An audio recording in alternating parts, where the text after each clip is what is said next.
అనేది ఒక చిన్న దానికి ఎందుకు సార్ ఇంత రసాభాస క్రియేట్ చేసి అటు వైసీపీ శ్రేణులు కానీ ఇటు టీడీపీ శ్రేణులు కానీ దీన్ని అంతా అడ్రస్ చేయాల్సిన అవసరం ఏంటంటారు? ఎట్లాగైనా సరే జగన్మోహన్ రెడ్డి గారి ఇలాకాలో తెలుగుదేశం జెండా పాతేద్దాం, జెండా గెలిచేస్తే ఏదో ప్రపంచాన్ని జయించేసామన్న కాన్సెప్ట్లో మొదలెట్టారు.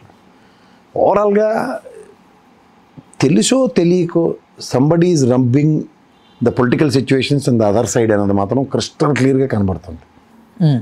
లాంగ్ టర్మ్ ప్రాస్పెక్టివ్లో ఎన్నో రోజులు బట్టి ఎంతోమంది గొప్ప గొప్ప త్యాగాలతో లేకపోతే వాళ్ళ రాజకీయ ప్రస్థానాల్లో చాలా ఒడిదుడుకులు ఎదుర్కొంటూ ఎన్నో తిప్పలు పడి ఆ ఫ్యాక్షన్ని తృణప్రాయంగా వదిలి మహానుభావుడు రాజశేఖర రెడ్డి గారు ఇంక్లూడింగ్ చంద్రబాబు నాయుడు గారితో సైతం ఒక బ్రహ్మాండమైన బాటలేసి దానికి పరిసమాప్తం పలికిన తర్వాత ఖచ్చితంగా నేను చెప్తున్నాను, ఒకడి యొక్క ఆవేశానికి, ఒకడి యొక్క కావేశాలకి, ఒకడి యొక్క తెలివి తక్కువతనానికి, ఒకడి యొక్క మొమెంటంని రైస్ చేసుకోవడానికి, ఒకడికి అధికార దాహానికి ఖచ్చితంగా ఈరోజున్న పొలిటికల్ సినారియో చాలా డిస్టర్బ్ అవుతుంది.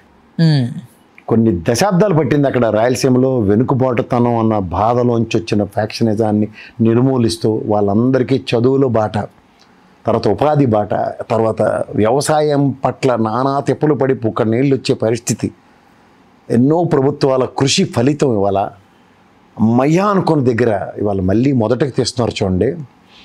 వాడిని చరిత్ర క్షమించదు, అది గుర్తుంచుకోమనండి. ఆడు ఎవడైనా నాకు అనవసరం, వాడెవడ ప్రజలు మొత్తం రాష్ట్ర ప్రజలందరికీ తెలుసు. కానీ జగన్మోహన్ రెడ్డి గారు 5 ఏళ్ళ టెన్యూర్లో ఇలాంటి అన్సర్టనిటీస్ అయితే లేవు. అంటే ఒక్కడు అన్నది ఎవడో అండర్లైన్ చేసుకోండి. చంద్రబాబు గారికి అయితే నేను ఎట్టి పరిస్థితుల్లో ఇలాంటివి నేను ఆపాదించను, ఆక్షేపించను కూడా. ఆయన చేయడు ఇలాంటివి. మళ్ళీ చెప్తాను, 3 సార్లు చెప్తున్నాను, ఆయన అయితే చేయడు కానీ జరుగుతున్నాయి. కర్మ ఇది జరుగుతున్నప్పుడు ఆయన మౌనం చాలా బాధాకరం. ఆయనలో ఇలాంటి లా అండ్ ఆర్డర్ని చూస్తున్నందుకు నేను ఫస్ట్ టైం తలదించుకుంటున్నాను. చంద్రబాబు గారు ఆయనలో లా అండ్ ఆర్డర్ మీద ఒక ప్రభావం పడుతోంది అన్న దగ్గర ఆయన దగ్గర ఉన్నంత ఇన్స్టెంట్ రియాక్టివ్ మోడ్ ఎవరి దగ్గర ఉండదు. ఇది ఆయన ట్రాక్ రికార్డ్. ఓల్డ్ సిటీలో అల్లర్లు, చంద్రబాబు నాయుడు గారు రామారావు గారు ముఖ్యమంత్రి అయిన దగ్గర నుంచి అక్కడ పికెట్లు పెట్టి ఈ రోజుకి కూడా అలాంటిది ఇంకోసారి రిపీట్ కాలే. సమైక్య రాష్ట్రం నుంచి ఈరోజు విభజిత ఆంధ్రప్రదేశ్ రాష్ట్రంలో నుంచి విడిపోయిన తెలంగాణలో కూడా 11 ఏళ్ళు అయినా సరే. కారణం అంత పర్ఫెక్ట్, అంత యాక్యురేట్గా పనిచేస్తుంది. ఇవాళ అమిత్ షా మొదలెట్టొచ్చు దేశవ్యాప్తంగా నక్సలిజాన్ని నిర్మూలిద్దాం తోటకూరని గ్రేహౌండ్స్తో నిలువరించిన చంద్రబాబు నాయుడు గారు. ఇవన్నీ చరిత్ర and with proven track, with proven results. అలాంటిది ఏం జరుగుతుంది? ఇది ఎవడైనా సరే రాజకీయాలు తెలిసినవాడు ఇది తెలుగుదేశం గవర్నమెంట్ అని ఎవడొస్తానని అనిపిస్తే చెప్పు తీసుకుని ఎవడగొట్టినా నేను దెబ్బతినడానికి సిద్ధంగా ఉన్నా. ఇట్లాంటి లాంటి ఆర్డర్ తెలుగుదేశం ఆయల్లో రిపీటెడ్గా జరుగుతున్నాయి అని ఎవడన్నా నాకు చెప్పి ఇది తెలుగుదేశం గవర్నమెంట్లో ఇలా జరగలేదు గతంలో, ఇప్పుడు జరుగుతుందని, ఇది జరగట్లేదని దబాయించినా సరే చెప్పు దెబ్బతినడానికి సిద్ధంగా ఉన్నా. చాలా చాలా విభిన్నంగా వైవిధ్యభరితంగా జరుగుతుంది. ముఖ్యంగా ఒక ప్రజాస్వామ్యంలో ఒక ఎమ్మెల్సీకి ఎమ్మెల్యేలకే రక్షణ లేనప్పుడు ఇంక ఏ ప్రాతిపదిక మీద మిగిలిన వాళ్ళకి రక్షణ ఇస్తున్నారు? పోలీసు వ్యవస్థలో ఒక స్థాయి కలిగిన వ్యక్తి ఆయనే ఆ పదజాలాన్ని వాడితే ఇంకెళ్ళి ఎవరికి మొరపెట్టుకోవాలి మనం?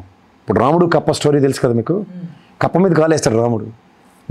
నేను నీకు కాలేసినప్పుడు అరవాలి కదా, నువ్వు లేకపోతే ఎలా నాకు ఎలా తెలుస్తుందంటే, నాకు కష్టం వస్తే నేను అరిచిదే రామా అని ఆ రాముడి నా కాలు పెడితే ఎవరికి చెప్పుకోలేను అన్నట్టుంది ఇక్కడ ఉన్న పరిస్థితి.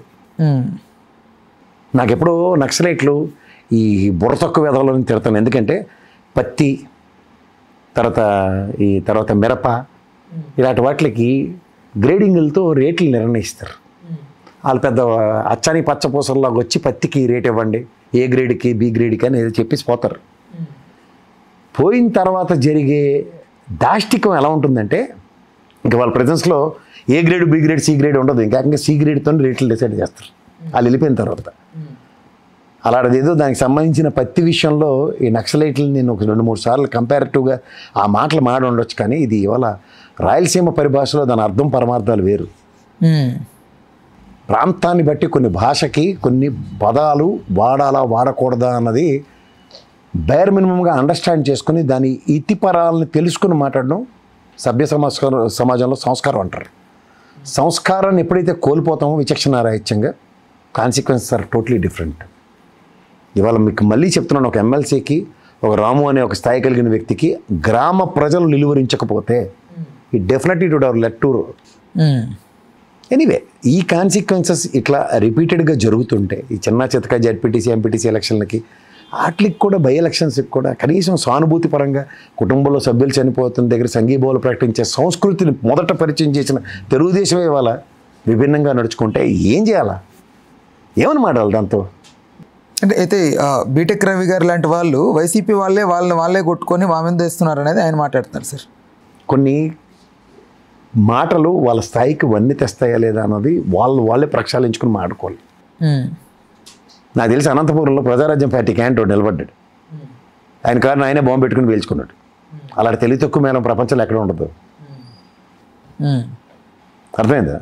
అలా అందరూ చేస్తారు రాజకీయాలు అంటే ఇంత అనుభవాలు ఉన్నవాళ్ళు, ఒక స్థాయి కలిగిన వాళ్ళు, ముఖ్యంగా ఎమ్మెల్సీగా ఉన్నవాళ్ళు ఈ పనులు చేస్తారంటే ఒకసారి ఆలోచించుకోవాలి. సో బీటెక్ రవి గారు దాన్ని పూర్వపరాలు తెలుసుకొని మాట్లాడితే చాలా బాగుంటుంది.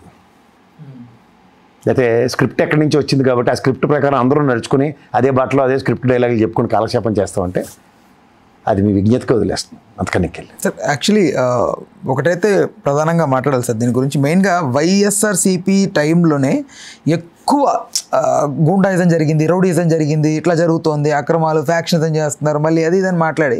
బట్ ఇప్పుడు వైఎస్ఆర్సీపీ అనేది పూర్తిగా అన్నీ వదిలేసి, మీరు ఆ ఛానల్ చూసి అలాంటి దిక్మాల ప్రశ్న అడగండి సార్. వైఎస్ఆర్సీపీ ఆయనలో ఎమ్మెల్సీ ఎలక్షన్స్ జరిగాయి 3. కడప పులివెందుల్లో గెలిచింది ఎవరు? తెలుగుదేశమే కదా. అంత రాక్షసత్వం, అంత బ్రోటలు ఈ పనిలో ఇప్పుడు చేస్తే గెలుస్తారా? 4 కోట్లకి ల్యాండ్ అమ్మగించగలిగారు, ఏమీ కాకుండా అమ్మగలుగుతారా?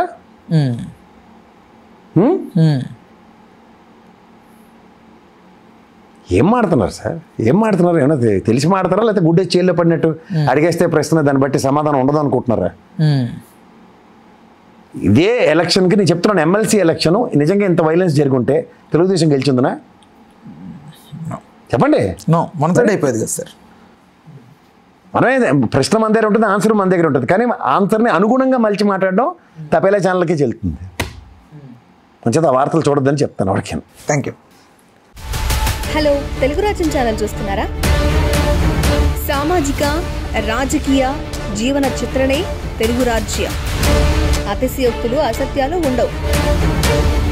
రాజకీయ కోణం కాదు, ప్రజా కోణమే కొలబద్ద. తెలుగు రాజ్యం వీక్షణ మీ ఉత్తమ అభిరుచికి నిదర్శనం.